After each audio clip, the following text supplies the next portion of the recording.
জিহাদের সবচেয়ে বড় কিতাব হলো আল কুরআন। কথা বলেন ঠিক কিনা? আরে জিহাদি বই পাওয়া যাওয়ার কারণে কাউকে যদি গ্রেফতার করা হয়, আমাদের মাননীয় প্রধানমন্ত্রীর গড় তল্লাশি করা হোক। কথা বলেন ঠিক কিনা? যে কিতাবের মধ্যে আল্লাহ রাব্বুল আলামিন বলছেন ওয়াজাহিদু ফিল্লাহি হাক্কা জিহাদি, তোমরা জিহাদ করো পরিপূর্ণভাবে, যথাযথভাবে। আরে জিহাদের কিতাব তো ওই কিতাব যে কিতাবের মধ্যে আল্লাহ তাআলা বলছেন ওয়াল্লাযীনা জাহাদু ফিনা লানাহদিয়ান্নাহুম সুবুলানা, যারা আমার রাস্তায় জিহাদ করবে তাদের রাস্তাকে আমি সহজ করে দিব।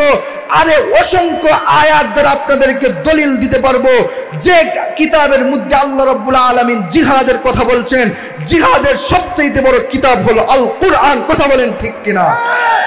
আরে জিহাদি বই পাওয়া যাওয়ার কারণে কাউকে যদি গ্রেফতার করা হয়, আমাদের মাননীয় প্রধানমন্ত্রীর গড় তল্লাশি করা হোক। কথা বলেন ঠিক কিনা?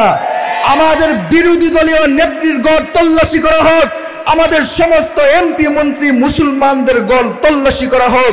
তারা যদি মুসলমানের বাচ্চা হয়ে থাকে তাহলে তাদের ঘরের মধ্যে জিহাদি কিতাব পাওয়া যাবে। কথা বলেন ঠিক কিনা? যে অপরাধে উলামায়ে কেরামকে জিহাদি বই পাওয়ার কারণে গ্রেফতার করা হয়, আমার স্পষ্ট বক্তব্য হলো তাদেরকেও গ্রেফতার করতে হবে। কথা বলেন ঠিক কিনা? এজন্য মুহতারাম হাজিরিন, আমাদেরকে এই ভুল থেকে ফিরে আসতে হবে। কে কি বললো সেটা দেখার টাইম নেই। কথা বলেন ঠিক কিনা? উলামায়ে কেরাম জেলের মধ্যে আছেন, তাই বলে কি ইসলামের দাওয়াত বন্ধ হয়ে গেছে? কথা বলেন। আরে লক্ষ লক্ষ উলামায়ে কেরাম কারাবরণ করবেন।